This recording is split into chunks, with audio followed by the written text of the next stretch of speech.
Ang inang aso ay humiga sa tabi ng isang misteryosong bag at walang tigil na umiiyak. Sinuri ito ng isang lalaki at nagulat ito sa kanyang nakita. Nakatuon lamang ang atensyon ng asong si Carly ng araw na yon kasama ng malalim niyang emosyong nadarama sa isang plastic bag sa kanyang tabi. Inamoy niya ito ng inamoy at dinilaan na para bang ito ng pinakamahalagang bagay sa kanya sa mundo. Waring dinadala ng aso ang pasanin ng mundo sa kanyang balikat. Nangangailangan ito ng tulong ng isang tao. Kaya naman ang kanyang instinct mismo ang nagbigay indikasyon sa kanya na manatili muna sa bus stop kung saan siya magiging maayos. Maraming mga biyahero ang nagdaraan sa lugar na yon, kaya malaki ang posibilidad na may isa sa mga yon ang hindi magdadalawang isip na tumulong. Inamoy na naman ni Carly ang dala niyang bag at nag-ingay na para bang umiiyak. Ang mga sasakyan noon ay nagsisitakbuhan ng mabilis at ang dalawang lalaki na nakatayo sa bus shelter ay hindi siya pinapansin. Gayunpaman, si Carly ay nasa isang misyon. Kinakaya niyang hindi sumuko. Ang kailangan niya lamang mahanap ang tamang tao para makatulong sa kanya. Maraming salamat na lamang at si Paul Skinner, ang engineer ng syudad sa Lincoln, napapaalis na noon para pumasok. Kung saan ang kanyang mga aso'y nagtatalunan at yumayakap sa kanyang tuhod para siya pigilan. Kinuha niya ang kanyang bisikleta ay umalis na sa layong 3 milya na normal niya tinatahak araw-araw. 1 milya mula sa kanyang pupuntahan ay bigla na lamang umulan ng malakas na siyang nagpalabo sa paligid. Nagsimula nang bumaba ang temperatura at ang lamig ng simoy ng hangin ang siyang bumalot sa paligid. Sa bus shelter, si Carly ay naroon lamang sa shelter para masdan ng mga taong maaaring makatulong sa kanya. Pero wala ni sino man ang nasa paligid. Pagdating ng isang bus ay madami namang pasahero ang sabay-sabay na nagbabaan. Inangat naman agad ni Carly ang kanyang ulo. Maingat na hindi hinahayaan na malayo sa kanyang katawan ang plastik na kanyang pinapainitan. Tumatahol na rin si Carly para makakuha ng atensyon pero wala ni isa man sa mga tao doon ang pumansin sa aso na parang iniiwasan pa itong tignan. Ang lahat ng taong nagdaraan ay may kanya-kanyang pinagkakabalahang ginagawa na tila walang napapansin kahit na ano sa kanilang paligid. Wala nang nagawa si Carly kung hindi ang yakapin muli ang plastic bag. Halos mawala na siya ng pag-asa. Buti na lamang at ang kanyang magiging tagapagligtas at dumating na rin sa eksena. Si Paul ay malapit na sa bayan. Tumutungo siya sa ruta ng bus na regular niyang ginagawa kada umaga. Ine-enjoy niya lamang noon ang kanyang pagsakay. Bagamat naulan noon ng pagkalakas-lakas. Inaasahan ni Paul na magiging magandang araw na yun para sa kanya. Ang pagdating naman niya sa bus shelter ay naramdaman na agad ni Carly. Para sa aso ay yun na ang huli niyang pagkakataon kung sakali. Kaya humiwalay na ito sa pinoprotektahan niyang plastic bag at naglakad ng marahan sa gilid ng kalsada.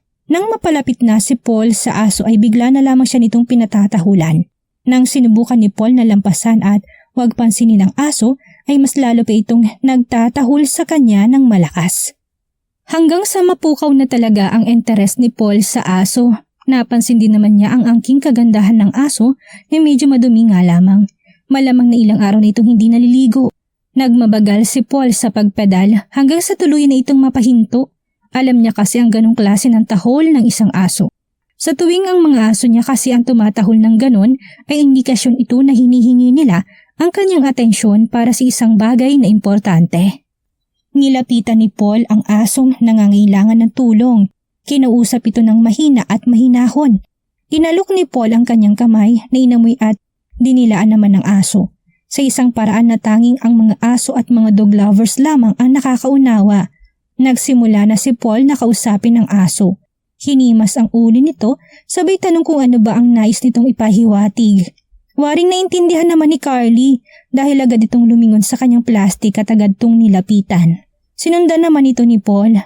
Naging protektado ang aso na tila nais laging pumagitna kay Paul at sa plastic bag niyang binabantayan. Malinaw kay Paul na nangangailangan ng aso ng tulong. Ang kailangan niya lamang ay malaman kung ano ang nilalaman ng plastic na yon. Matapos ang ilang sandali ng pagpapakalma ni Paul kay Carly, ay hinayaan na nito si Paul na makalapit at masuri ang plastik. Nakabuhol ng mahigpit ang plastic bag kaya't hindi ito mabubuksan agad ng aso na siya malamang na dahilan sa pagkadismaya ng aso. Hindi masiguro ni Paul ang lahat kaya tumaasa na lamang siya sa kanyang mga haka-haka. Masyadong mahigpit ang pagkakabuhol na parang kung sino man, ito ay nais niya talaga itong masarahan ng tuluyan. Maya-maya pa'y may huminto na namang bus sa bus shelter pero hindi na ito pinansin pa ng aso. Nakapukaw na si Carly ng tulong mula sa isang tao na sigurado siyang tutulong sa kanya. Nagtatatakbo ang aso paikot kay Paul at inamoy ang bag sa kanyang kamay. Nararamdaman ni Paul na naglalaman ng bagay na pinagkamalan pa niyang malalaking patatas noong una. Sinubukan na ni Paul na tanggalin ang pagkakabuhol nito pero maiksi ng kanyang kuko at basa na rin ang plastik gawa ng marahan na pag-ulan. Sa loob ng ilang sandali ng pagtsatsaga ay nagawa rin naman ni Paul na alisin ang pagkakabuhol ng tali. Dito na siya nagkaroon ng pagkakataon para buklatin ang plastic bag at makita ang nilalaman nito. Dito na siya nagulat sa kanya nasaksihan. Si Carly ay agad na pinasok ang kanyang nguso sa loob ng bag. Umiingay ito na parang umiiyak at waring parang may dinidilaan ito sa loob. Pero pinalayo na muna ni Paul si Carly. Mas binuklat pa nito ang bag para ipasok ang kanyang kamay hanggang sa may mahawakan siyang maliit at mabalahibong bagay. Isa pala itong bagong silang na tuta na waring patay na o marahil ay nasa bingit na ng kamatayan. Hindi nagsayang ng sandali ay hinugot na ni Paul ang kanyang cellphone sa kanyang bulsa. Agad niyang hinanap ang contact details ng local animal shelter sa kanilang lugar. Ilang minuto pa ang nagdaan bago makarating ang van mula sa shelter. Pero habang naghihintay sila, si Paul ay kumonsulta muna kay Carly para makuha niyang pagtitiwala nito. Sa kabila ng kaganapan ay naguguluhan pa rin si Paul dahil ang aso sa may plastik ay hindi kasing uri ng asong si Carly. Ibig sabihin lamang na hindi siyang ina ng mga ito. Pero saan niya ito natagpuan at bakit niya ito pinoprotektahan? 10 minuto ang makalipas ay rumisponde na rin ang animal shelter para sa aso at tuta nitong nangangailangan. 2 babae ang lumabas at habang naglalakad sila palayo ng sasakyan ay sinalubong na sila ni Paul para maipaliwanag ng malinaw ang lahat.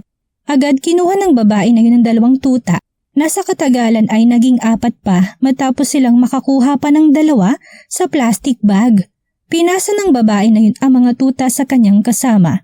Sinubukan nilang lahat ng solusyon para maisalba ang mga tuta pero wala na talagang buhay ang mga ito. Sino naman kaya ang magdadala ng mga patay na tuta sa isang plastic bag? Gaano na ba katagal sa loob ng plastik ang 4 na tuta bago ito matagpuan ng asong si Carly? Malamang na kung ano man ang nararamdaman ni Carly ay parte lamang ito ng kanyang pagiging isang ina. Ito ang natatanging konklusyon na naiisip ni Paul at mga babae sa shelter. Walang sino man ang pwedeng mapanagot sa masamang nangyari sa mga tuta, lalo't wala din naman siyang mga tao na po pwedeng matanungan. Isang bagay na lamang ang kinakailangang gawin ni Paul kung saan nagsagawa na naman siya ng isang tawag. Sinabing hindi siya makakarating ngayong araw dahil marami pa siyang mas importanteng bagay na dapat gawin ng mga sandaling iyon. Ang shelter ay binuksan ng likurang bahagi ng van kung saan ipinasok ni Paul ang kanyang bisikleta. 20 minuto ang makalipas ay nahinto na sila sa bahay ni Paul. Hindi pa man nakakapasok sa kanyang bakuran ay naririnig na ni Paul ang malalakas na pagtatahol ng kanyang aso dahil sa nararamdaman nilang presensya ng isa pang aso sa kanilang paligid. Hindi para awayin kung hindi dahil nasasabik ng mga itong magkaroon ng bagong kaibigan. Paglipas ng 3 buwan, si Carly ay ganap na naging miyembro ng pamilya ni Paul kung saan nagawa na itong makapanganak ng sarili niyang mga tuta at si Carly nga ang pinakamahusay na asong ina na kanyang nakita. Ngayon ay nabubuhay na ng masaya na puno ng pagmamahal at pag-aalaga.